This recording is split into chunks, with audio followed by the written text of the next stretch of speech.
Hello friends, welcome to फतेह एडुकॉम।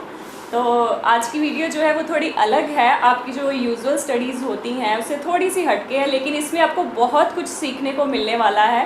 सो अगर आप कौन बनेगा करोड़पति देख रहे हैं तो मैं आप लोगों को ज़रूर बोलूँगी कि ये वीडियो जो है वो आप एंड तक ज़रूर देखें। और अगर आपकी भी इच्छा है वहाँ पे जाने की, ट्राई करने की, तो आपके बहुत सारे क्वेश्चंस जो हैं वो आज हमारे साथ जो हैं गेस्ट आए हुए हैं वो आपको बताएंगे। तो मैं बता दूं आपको कि ये हमारे साथ जो हैं ये प्रदीप कुमार सूद जी हैं, और ये इन्होंने अभी जो 5 अक्टूबर 2020 को जो केबीसी का एपिसोड आया था उसमें इन्होंने 12,50,000 जो है वो जीते हैं। सो सबसे पहले तो मैं सर आपको मुबारकबाद देना चाहूँगी और अपने शो पे आपका स्वागत करती हूँ।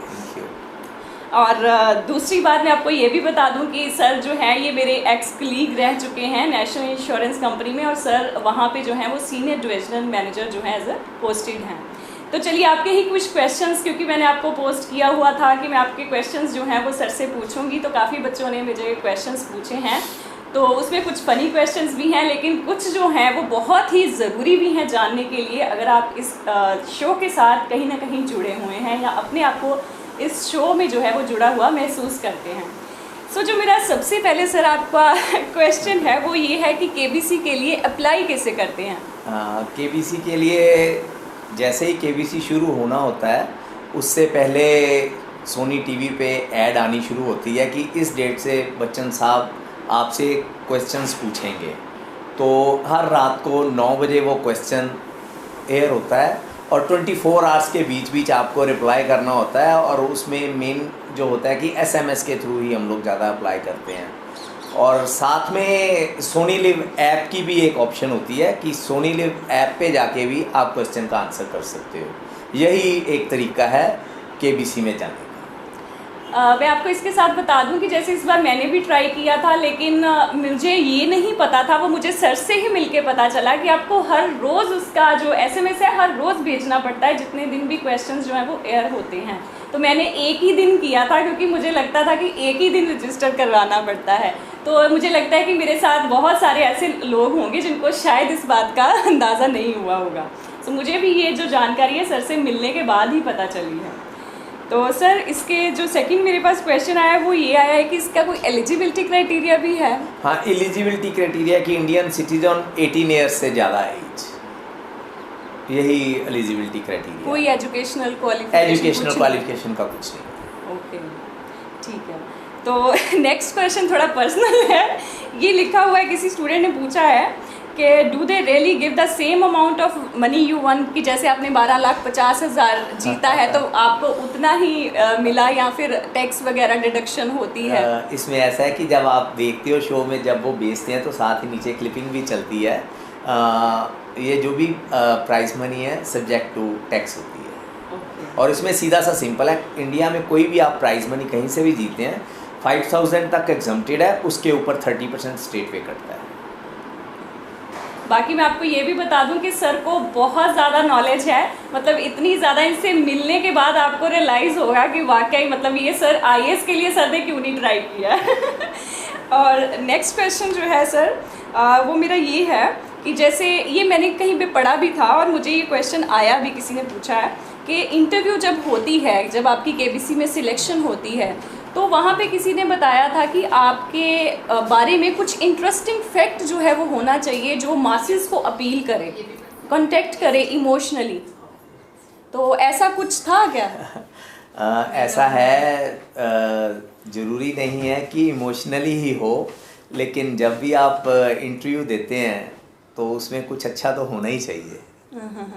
तो मेरे केस में तो मेरे मदर थे, तो उनका तो आपने देखा ही है। ऐसा किसी ने कभी सोचा भी नहीं होगा, किसी मदर ने, कि वो इतने सालों से ढूंढ के क्वेश्चन लिखते थे कि ये क्वेश्चन केबीसी में आ सकता है, ये आ सकता है। और एक ही मोटिव, वो कोई मेरी वैसे जीके नहीं बढ़ाना चाहते थे कि केबीसी के लिए इसको भेजना है, केबीसी हॉट सीट पे ये जाना चाहिए, उसके लिए वो क्वेश्चंस मेरे लिए लिखते थे।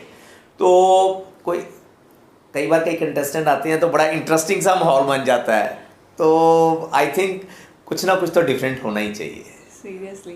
और मैं आपको ये भी बता दूं, अगर जिन लोगों ने शो नहीं देखा है वो 5 अक्टूबर का जो रिपीट टेलीकास्ट है या सोनी लिव ऐप पे ज़रूर देखिएगा। और आप देखिएगा कि इनकी मदर ने सच में कितनी ज़्यादा मेहनत की है। इतनी सारी डायरीज थी जिन पे वो कितने सालों से क्वेश्चंस जो थे वो अपने बेटे के लिए लिख रहे थे कि जब मेरा बेटा जो है वो हॉट सीट पे बैठेगा तो उसको किसी भी चीज़ की जो है वो दिक्कत ना आए। नहीं, इसमें मैम ऐसा है कि चलो क्वेश्चंस तो ये एक समुंदर है, जीके में आप कुछ भी कह ही नहीं सकते Sky is the limit। कि स्काई इज द लिमिट, कहाँ से क्या आ जाना है। तो लेकिन यह है कि उन डायरीज की स्टडी के बाद कॉन्फिडेंस बढ़ा था।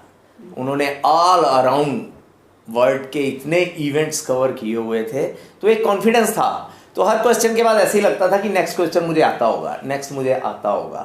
तो रियली जो मेरे मदर ने किया है किसी के दिमाग में ही ना आता शायद। सर एक क्वेश्चन जो नेक्स्ट है वो है कि आपने सोर्सेज कौन कौन से पढ़े थे? ऐसा मैम, मैंने ये कोई एक दिन की तैयारी नहीं है, मुझे शुरू से ही शौक़ था। अपने टाइम पे मैंने बड़े कंपटीशन क्रैक करके मैं इस जॉब पे आया हूँ। इससे पहले मैं बैंक में भी जॉब करता रहा हूँ, तभी से शौक़ था मुझे। और ये एक दिन की तैयारी नहीं है, ये ऑब्जर्वेशन हैं। अब जितने क्वेश्चंस आए हैं, नो डाउट मैंने अभी पिछले जैसे ही मुझे थोड़ा सा आइडिया लगा कि शायद मैं इस बार सेलेक्ट हो सकता हूँ, मैंने बहुत तैयारी की, लेकिन फ्रैंकली स्पीकिंग उसमें से एक भी क्वेश्चन नहीं आया। और उस तैयारी में मैंने IAS के लेवल के भी क्वेश्चन सब कुछ बड़ा स्टडी किया। तो इसके बारे में बस मैं यही कहूँगा कि ऑब्जर्वेशन सबसे बड़ी चीज़ है। जितने क्वेश्चंस मैंने आंसर किए हैं, ये आप कह सकते हो कि इतने सालों से मैं हर चीज़ ऑब्जर्व करता रहता था, ये उसी से हुए हैं। लेकिन तैयारी तो चाहिए ही, क्योंकि क्वेश्चन अगर तैयार किया हुआ आ जाए तो बहुत ही बढ़िया है। Seriously sir. बाकी एक चीज़ जो नेक्स्ट है वो ये मैं पूछना चाहती हूँ कि जैसे जो कंटेस्टेंट वहाँ पे जाते हैं तो उनका जैसे कोई बैकग्राउंड होता है, कोई हाउसवाइफ जाती हैं वहाँ पे, कुछ जो है स्टूडेंट्स जाते हैं जो किसी कॉम्पिटिटिव एग्ज़ाम की तैयारी करते हैं, या फिर जैसे आप जॉब करते हो, तो उनके लेवल के हिसाब से क्वेश्चंस आते हैं या फिर रैंडमली कुछ भी पूछते हैं? इसके बारे में मैं ज़्यादा कमेंट तो नहीं कर सकता, लेकिन मुझे लगता है कि कुछ सोच के अपने क्वेश्चन देखने के बाद मुझे लगता है कि शायद हो जाता है। मुझे अपने क्वेश्चन कुछ टफ लग रहे थे, बिकॉज मैंने इस बार जितना भी KBC आया है उसमें सर का जो लेवल के क्वेश्चंस थे, इवन जो अगर आप फर्स्ट पास द फिंगर वाला जो क्वेश्चन देखें तो उसमें भी जितने वहाँ पे कंटेस्टेंट्स थे उनमें से सिर्फ 2 जनों ने ही आंसर जो था वो करेक्ट दिया था। और सर का जो आंसर था वो 8 सेकंड्स में, आई थिंक सर आपने 8 सेकंड्स में रिप्लाई किया था। जो नेक्स्ट जिनका ठीक था उन्होंने 10 सेकंड्स में किया था। तो क्वेश्चंस का लेवल काफ़ी हाई था। हाँ, पर इसके लिए तो मैं कहूँगा ये अच्छा ही रहा। अगर कोई सिंपल क्वेश्चन होता तो शायद मैं लेट हो जाता। तो क्योंकि टफ था तो इसी में एडवांटेज मिल गया मुझे। ठीक है। और नेक्स्ट जो क्वेश्चन है वो ये है, what is more important, books और एनीथिंग एल्स? बुक्स तो हमेशा इंपॉर्टेंट रहती ही हैं, लेकिन मैं फिर बोलूँगा कि ऑब्जर्वेशन। न्यूज़ में सुनी कोई बात याद रह जाती है, न्यूज़पेपर से पढ़ी कोई बात याद रह जाती है। और मैं तो टीवी बहुत ही ज़्यादा देखता था।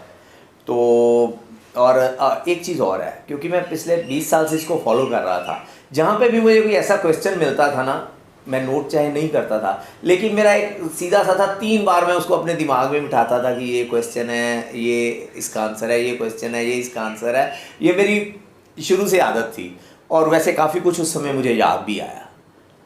मेरे लास्ट 2 क्वेश्चन जो थे एग्जैक्टली मुझे नहीं आते थे, लेकिन मुझे इतना पता था कि ये जो जॉन इब्राहिम है, इन्होंने एक टीम खरीदी है और शुरू में ही खरीद ली थी। इनकी फुटबॉल की इमेज भी मेरे सामने आ गई। इवन इन्होंने उन दिनों में एक फिल्म गोल भी की थी, गोल मूवी थी, इंग्लैंड के एक क्लब की मूवी थी। तो ये सब चीज़ों को इकट्ठा करने के बाद मैंने ये डिसीज़न लिया कि इब्राहिम हो सकते हैं। और सेम वे बंगाल का भी ऐसा ही क्वेश्चन था। बंगाल का मेरे दिमाग में एक ये सबसे बड़ा था कि हाई कोर्ट भी कलकत्ता हाई कोर्ट लगता है। उसके बाद ब्रिटिशर्स का बहुत इन्फ्लुएंस था। इवन मैं कलकत्ता, मेरा हेड ऑफिस था हमारे ऑफिस का, मैं जाता था तो वहाँ से पता चलता था कि अंडमान के लिए लोग स्टीमर्स में भी जाते हैं। तो थोड़ा सा मुझे यही लगा कि वहाँ पे इन्हीं रीजंस के कारण, फिर रॉस बिहारी जी वहाँ पे बड़ी देर रहे, इवन सुभाष चंद्र बोस जी भी वहाँ गए। तो उस समय तो बेस बन रहा था अगेंस्ट ब्रिटिशर्स हमारी फाइट के लिए कि आज़ाद हिंद फौज यहाँ से स्टार्ट करेगी। तो इन चीज़ों के सोचने के बाद ही मैंने वो डिसीज़न लिया, हालांकि 100% श्योर नहीं था। सो ये ऑब्जर्वेशन हर समय आपको ये ध्यान रखना ही चाहिए अगर ऐसे कंपटीशन में जाना है कि जो भी आप चीज़ देखते हो उसको अच्छी तरह से ऑब्जर्व कर लो। जैसे सर एक स्टार्टिंग में भी आपको क्वेश्चन आया था, वो काफ़ी कम अमाउंट का था, जिसमें उन्होंने पानीपत के अचार के बारे में पूछा था। वो भी मुझे लगता है कि वो जनरल ऑब्जर्वेशन मैं उसका बताता हूँ। ये ना मुझे वैसे भी मैं जहाँ जाता हूँ और चीज़ लाऊं ना लाऊं, खाने पीने वाली चीज़ जरूर लाता हूँ।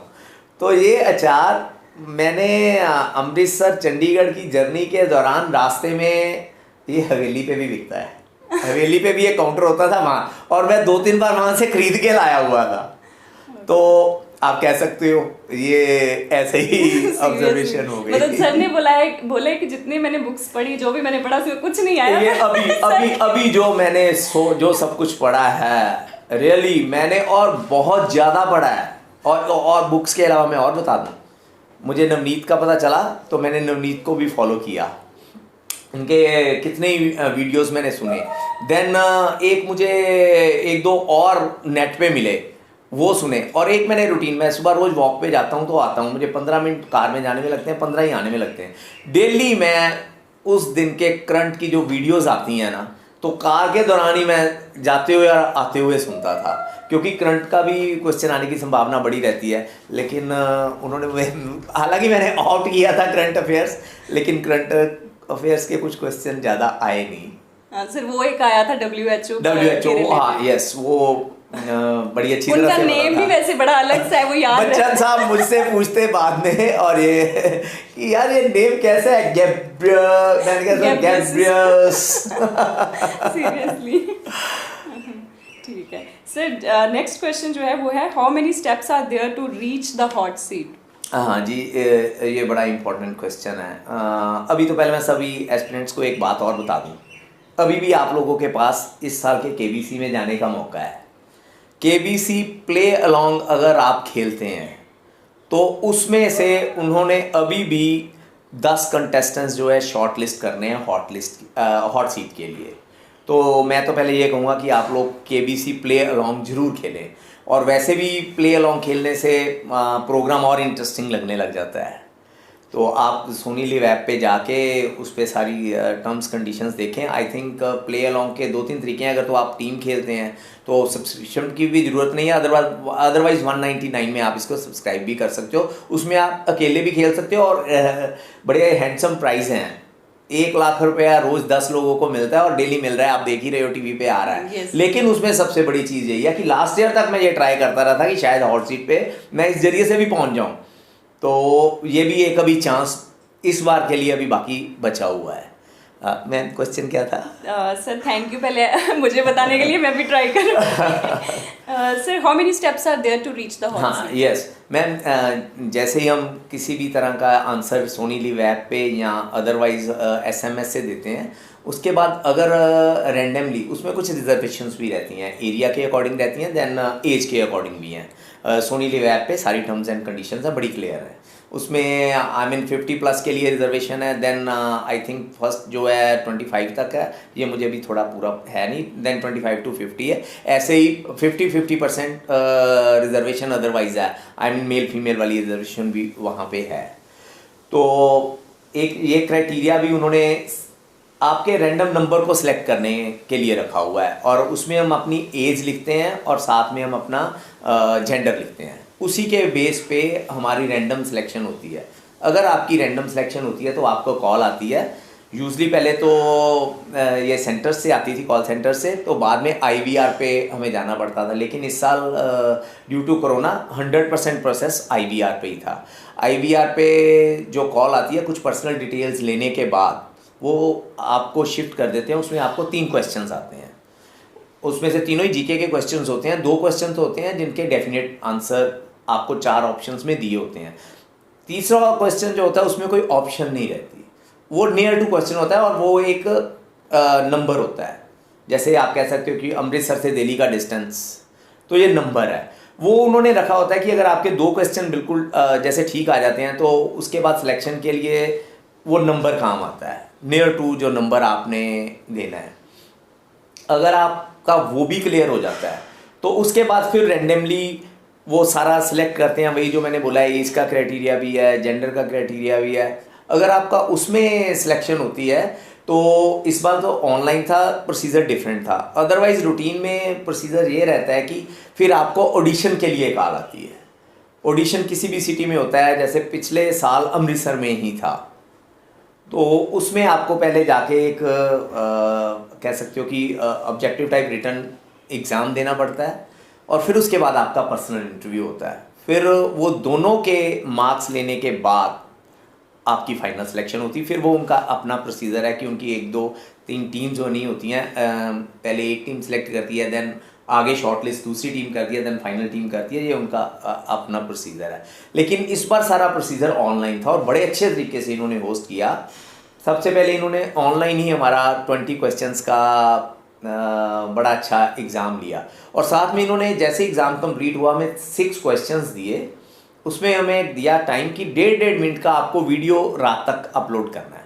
उन 6 क्वेश्चंस का रिप्लाई आपकी वीडियो में जाना है, और वो 1.5 मिनट से ज़्यादा नहीं होना चाहिए। वो फिर क्वेश्चंस आपका वो तो इमीडिएटली अपलोड हो गया, जो दूसरा सेक्शन था क्वेश्चन आंसर्स का। ये फिर आपको जब रात को आप अपलोड करते हो वीडियोस, तो फिर दोनों को देखने के बाद उसमें आपका स्कोर और वीडियो की परफॉर्मेंस देखने के बाद देन आपको ऑडिशन के लिए कॉल आती है। वो फिर ऑडिशन आपका 1 आवर के करीब होता है, वो फाइनल है। फिर ये सभी 3 चीज़ों को मिला के जो आपकी वीडियोस हैं, देन आपका ये जो आपने रिटर्न उस समय ऑनलाइन एग्ज़ाम दिया है, प्लस ये इंटरव्यू, इन तीनों के बाद फिर आपको सिलेक्शन कॉल आती है। और बड़े अच्छे तरीके से आई। आपने देखा होगा, मुझे कुछ नहीं पता था, मैं ऑफिस में था, तो मुझे कॉल आई कि ऐसे हम वहाँ से बोल रहे हैं, आपका एक इंटरव्यू लेना है। अभी मैंने कहा यार अभी फिर और बाकी बच गया है तो मैंने कहा जी मैं 5:15 छुट्टी होती, मैं उसके बाद घर जाऊँगा। तो फिर घर जाके जब मैंने कॉल किया तो उन्होंने कहा कि ऐसे वीडियो सेटिंग करें, अपनी फैमिली के साथ बैठें। तो हम लोग बैठ गए, तो तभी उन्होंने किया कि आप मेरे पीछे ये रिपीट करें, माँ मैं KBC के लिए सिलेक्ट हो गया हूँ। सो ये तरीका भी मुझे बड़ा पसंद आया। इसमें बहुत ज़्यादा एकदम से खुशी दी उन्होंने, और पूरे फैमिली को खुशी दी। अदरवाइज़ वो फ़ोन पे सीधा ही मुझे बता देते ऑफिस में, तो चलो खुशी तो बड़ी होती, लेकिन ये तरीका मुझे बड़ा पसंद आया। ऑनलाइन उन्होंने हमारी फैमिली को बताया कि मैं सिलेक्ट हो गया हूँ। बस ये प्रोसीजर है। ओके, तो सर इसमें फिर जब आप जैसे आप वहाँ पे बैठ जाते हैं, मतलब अभी आपने मान लो अभी आपने first pass the finger test नहीं दिया है, तो अगर आपका वो 1 वीक में बस उतने ही कैंडिडेट्स लेते हैं जितने वहाँ पे होते हैं? एक उन्होंने रिजर्व कंटेस्टेंट्स रखा होता है बॉम्बे से। अगर हम में से कोई नहीं पहुँच पाता या हम में से किसी की कोई प्रॉब्लम हो जाती है तो फिर वो पिक्चर में आता है। लेकिन इस बार मैं तो कहता हूँ इतना ज़बरदस्त इन्होंने कोरोना के थ्रेट को डिफीट किया है। हम लोग क्वारंटाइन भी हुए, हमारा कोरोना टेस्ट भी हुआ, और इतने प्रिकॉशंस, इतने सेफ्टी मेजर्स इन्होंने लिए हुए थे कोरोना के अगेंस्ट शूटिंग करने के लिए कि कोई सोच भी नहीं सकता कि हिंदुस्तान में कोई टीम ऐसे सोच सकती है कि इतने ज़्यादा मेजर्स लेके अपने प्रोग्राम को सक्सेसफुल करना है। और रियली उनके ये एफर्ट्स हैं कि ये प्रोग्राम इतने अच्छे तरीके से बन रहा है, रियली अप्रिशिएबल कि इतना अरेंजमेंट उन्होंने हर स्टेज पे किया हुआ है, इतनी प्रिकॉशंस उन्होंने हर स्टेज पे ली हुई हैं। और देखिए कंटेस्टेंट किसी ने सोचा भी नहीं था, 10 से 8 कर दिए कि डिस्टेंसिंग बढ़ जाएगी, और बच्चन साहब से थोड़ा दूर हो गए हम लोग और ये मन में ज़रूर मलाल रहेगा, बच्चन साहब के साथ गले मिलने का अरमान था, वो कोरोना के कारण पूरा नहीं हो सका। अदरवाइज वो कंटेस्टेंट से और बड़ी गर्मजोशी से वो मिलते हैं, इतनी गर्मजोशी से वो मिलते हैं आप सोच नहीं सकते। सर ने उनकी भी बहुत प्रेज किया है मैं तो देखिए जी, मैं KBC टीम, सोनी चैनल और बच्चन साहब का ऋणी हूँ। इतना शानदार लाइफ टाइम एक्सपीरियंस है कि मुझे लगता है कि मेरे दिमाग से ये पिक्चर कभी जाएगी ही नहीं। जो मैं वहाँ पे देख आया हूँ कारण, और वहाँ पे तो ऐसे लग रहा था जैसे बस मैं उड़ रहा हूँ ख्वाब में यूँ उड़ रहा हूँ। बहुत ही बढ़िया अरेंजमेंट, बड़ी अच्छी टीम, और बच्चन साहब मैं कहता हूँ मुकाबला ही नहीं है उनका। मुकाबला ही नहीं है। इतने पोलाइट, इतने हम्बल, ऐसे खुशी के साथ बातें करते हैं, बट टेस्टर्स का वो डर तो वैसे ही खत्म कर देते हैं। ये भी एक क्वेश्चन किसी ने पूछा हुआ है कि अमिताभ बच्चन जैसे सेलिब्रिटी के सामने बैठ के जो है बंदा तो वैसे ही, मतलब जैसे आपने मुझे फोन अ फ्रेंड चूज किया था, तो जैसे ही मैंने उनकी आवाज से अपना नाम सुना ना, नवनीत, तो मतलब मेरे तो पेट में पता नहीं क्या कुछ होने लगा कि अमित जी ने नाम लिया। तो आधी तो कंफ्यूजन वहां पे ही होने लग जाती है बंदे को, और आप तो सामने बैठे थे। तो ये भी किसी ने पूछा है कि आप, देखिए, मैं ये अब मेरा पर्सनल एक्सपीरियंस है, इसको और तरह से बताऊंगा। ज़िंदगी में कोई पैशन होता है ना, जब मेरे फैमिली को ही बस ये पता है, क्योंकि मैंने बहुत ज़्यादा लोगों को बताया नहीं हुआ था कभी कि मैं आपको केबीसी में पार्टिसिपेट करता हूँ। आप बिलीव नहीं करेंगे, मैं दिन में कितनी बार केबीसी खेलता था, और मैं खुली आंखों से सपने देख के कि मेरे सामने बच्चन साहब बैठे हैं, ये सिचुएशन होगी, वो ऐसे जवाब देंगे, मैं ऐसे जवाब दूंगा, वो ऐसे बोलेंगे, मैं ऐसे करूंगा। मुझे तो ऐसे लगा जैसे मैं अपने वो ख्वाब से उठ के सीधा वहीं पे बैठा हुआ हूँ और वही चल रहा है। एक सेकंड के लिए भी मेरे मन में कोई घबराहट नहीं हुई। ये मेरा पर्सनल एक्सपीरियंस है। मुझे ये लगा ही नहीं, मुझे लगा ये तो मैं रोज करता हूँ। और 20 साल का ये पैशन है। केबीसी आता था, नहीं आता था, डेली मेरे साथ। और कई बार क्या होता था, मैं ऐसे ही बैठे बैठे सीन आता था तो मैं हंस पड़ता था बाद में। तो मेरी बेटी कहती थी, पापा केबीसी खेल रहे हैं। मेरा ये पैशन था। रादर अब मुझे लोनलीनेस फील हो रही है कि अब मैं नहीं खेल पाता। मुझे अब मैं खेलने के लिए एलिजिबल ही नहीं रहा। हाँ सर, ये भी किसी ने पूछा हुआ है कि एक बार जो हॉट सीट पे बैठ जाता है कि वो दोबारा जा सकता है, दोबारा अप्लाई कर सकता है? नॉट इवन हॉट सीट, अगर कोई फास्टेस्ट फिंगर में भी एक बार आ जाता है। यहाँ केबीसी के अभी पंजाबी में नहीं शुरू हुआ, ये आई मीन क्षेत्रीय भाषाओं में भी होते हैं। उसमें अगर कोई हॉट सीट पे बैठता है तो अदरवाइज यहाँ पे अगर कोई फास्टेस्ट फिंगर में भी पहुँच जाता है वो दोबारा एलिजिबल नहीं है। चाहे वो हॉट सीट पे नहीं भी बैठे। हाँ जी, वो एलिजिबल नहीं है। तो अगर जाना है तो हॉट सीट पे बैठना जरूरी है। ओके सर, नेक्स्ट जो हमारा जो क्वेश्चन है, ये ऑलमोस्ट हमने मुझे लगता है कवर कर लिया है। It seems people who keep on trying to sit on hot seat get chance only after particular number of years, mostly more than 10 years. So what's the system of selection? नहीं, ऐसा कुछ नहीं है, ऐसा कुछ नहीं है। मेरे साथ एक भाई साहब थे, उन्होंने कहा जी मैंने पहली बार ही किया है इस बार और मैं आ गया हूँ। तो मैंने कहा यार मैं तो 20 साल से लगा हूँ।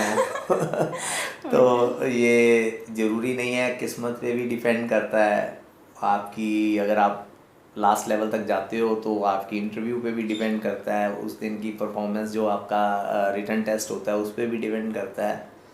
तो ये है कि लगे रहो, मुन्ना भाई है। सर नेक्स्ट क्वेश्चन है, will you motivate your children to go for KBC? KBC में या हमारे स्टूडेंट्स को कैसे केबीसी में मैं आपको बताता हूँ, रात को ही केबीसी में मेरे वहाँ पे जैसे सबके साथ मेरा बड़ा अच्छा, वो इतने अच्छे लोग हैं। मैं सबसे बड़ी बात जो मुझे पसंद आई, वो जी के बिना बुलाते ही नहीं है। सारी टीम, बड़े से बड़ा लोग, छोटे से छोटे लोग, किसी को जी के बिना नहीं बुलाते हैं। तो मुझे कल एक फ़ोन आया तो उन्होंने मुझे एंड पे कहा कि जो काम आपकी मदर ने आपके लिए किया है ना, अब वो काम आप अपने बच्चों के लिए करो। रियली मुझे लगा कि जैसे उन्होंने मुझे कोई दिशा दे दी है। तो अब डेफिनेटली मैं पहले तो बच्चों को मोटिवेट करूँगा, अगर नहीं अभी भी होते हैं तो मेरे दिमाग में अब एक चीज़ आ गई है कि मदर वाला काम अब मुझे करना चाहिए। तो कल तक मैं यही सोचता था कि अब मुझे जीके की ज़रूरत नहीं है, अब मैं क्या करूँगा, वो करूँगा, बट नहीं, उन्होंने जो मुझे आइडिया दिया है, अब मैं अपना जीके का शौक़ भी मरने नहीं दूँगा। डेफिनेटली अब मैं अपने बच्चों के लिए ज़रूर कोशिश करूँगा। बाकी मोटिवेट कर सकता हूँ, जाना ना जाना उनकी मर्जी भी है, अभी मैं कह नहीं सकता। बाकी मैं आपको बता दूं कि जैसे ही सर हॉट सीट पे बैठे थे तो इनके माताजी जो थे उन्होंने अपने श्वास भी त्याग दिए थे, जैसे वो इनका ही इंतज़ार कर रही थी कि मेरा बेटा जो है वो हॉट सीट पे बैठ जाए। जो इतने सालों का उनका जो मतलब इतना कठिन मेहनत थी, वो उनको लग रहा था कि अब जो है वो भगवान ने सुन ली है मेरी, तो अगर अब मैं चली भी जाऊँ तो मुझे शायद ये मेरे साथ तो ऐसा ही हुआ है कि जैसे ही मैं हॉट सीट पे बैठा तो मेरे बेटे को, क्योंकि वो मेरा वीडियो फ्रेंड था, कॉल आई। जैसे ही उसने मेरे मदर को बताया कि पापा हॉट सीट पे पहुंच गए हैं, तो उन्होंने मेरे बेटे को आशीर्वाद दिया, आंखों में उनके आंसू आ गए। उसके बाद 2 दिन के बाद उनकी डेथ हो गई, लेकिन इन बिटवीन उसके बाद ना तो उन्होंने आंखें खोली, ना ही कुछ खाया पिया और ना ही कुछ बोले। वो जैसे उन्होंने अपने सेंसेस को रोक के रखा हुआ था कि मुझे ये न्यूज़ आनी है, और न्यूज़ आने के बाद ही उन्होंने अपने आप को छोड़ दिया। और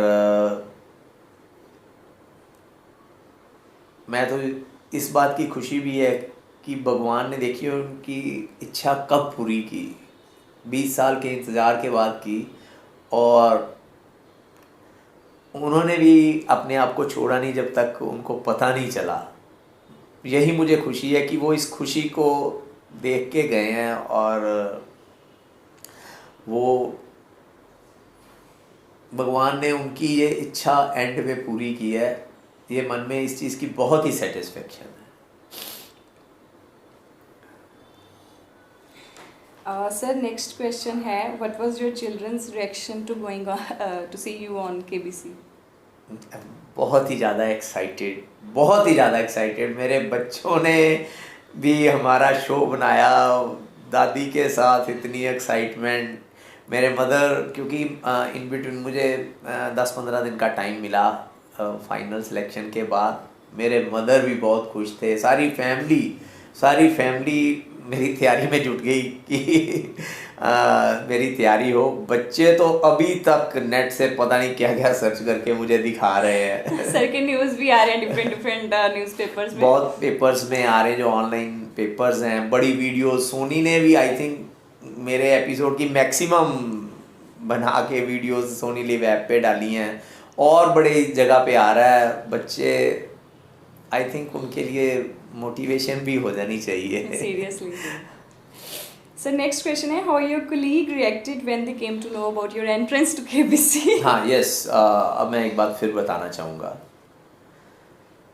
मेरे कोलीग्स को पता चला है जिस दिन फर्स्ट डे प्रोमो रिलीज़ हुआ है मेरा, मैंने किसी को नहीं बताया हुआ था। मेरे रिलेटिव्स को भी नहीं पता था, लेकिन तब मैंने सबको बताया कि 5 तारीख को ये प्रोग्राम एयर होना है। ये फ्राइडे प्रोग्राम के बाद फर्स्ट टाइम वहाँ पे आया था, सोनी टीवी में क्लिपिंग आई थी, तो सभी ने बड़ा अच्छा रिएक्ट किया है, बड़ा ही अच्छा रिएक्ट किया। अगले दिन सुबह सभी ने मुझे ऑफिस में घेर लिया, मंडे वाले दिन, जिस दिन रात को, क्योंकि सैटरडे संडे ऑफिस बंद था, तो मंडे सारे मेरे पास आ गए सारे।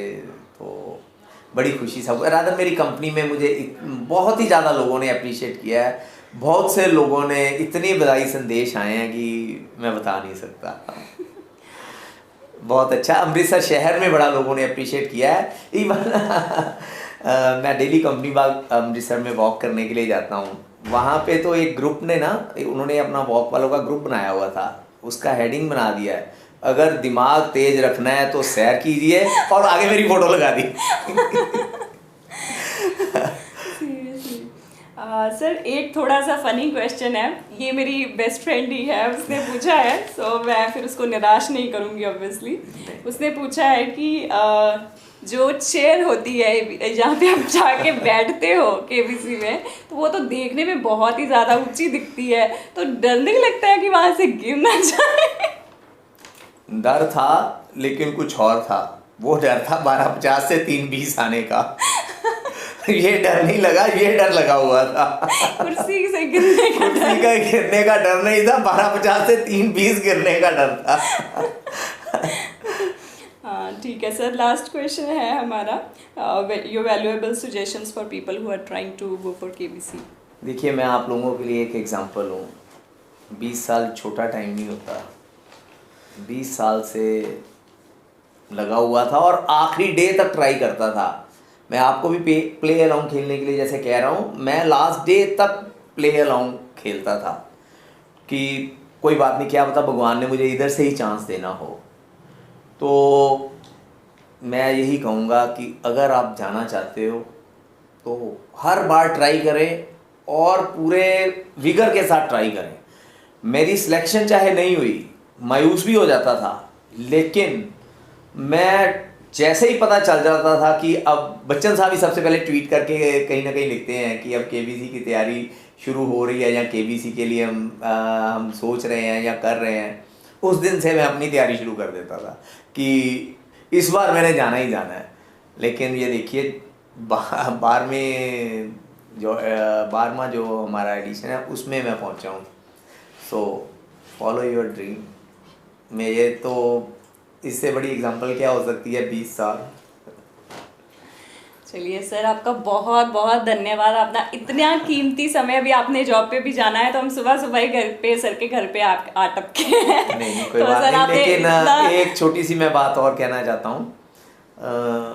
थोड़ा सा पंजाब में ना मुझे लगता है कि लोग कम पार्टिसिपेट करते हैं, क्योंकि हम जब भी देखते हैं साल में पंजाब से ज़्यादा से ज़्यादा 3-4 लोग ही आते हैं। तो मेरे यही कहना चाहता हूँ कि प्लीज़ आप सब लोग ट्राई करो, ताकि पंजाब से भी मैक्सिमम कंटेस्टेंट वहाँ जो हैं पहुँचें। अदरवाइज़ पंजाब की पार्टिसिपेशन मुझे कई बार यही लगता है कि कम है।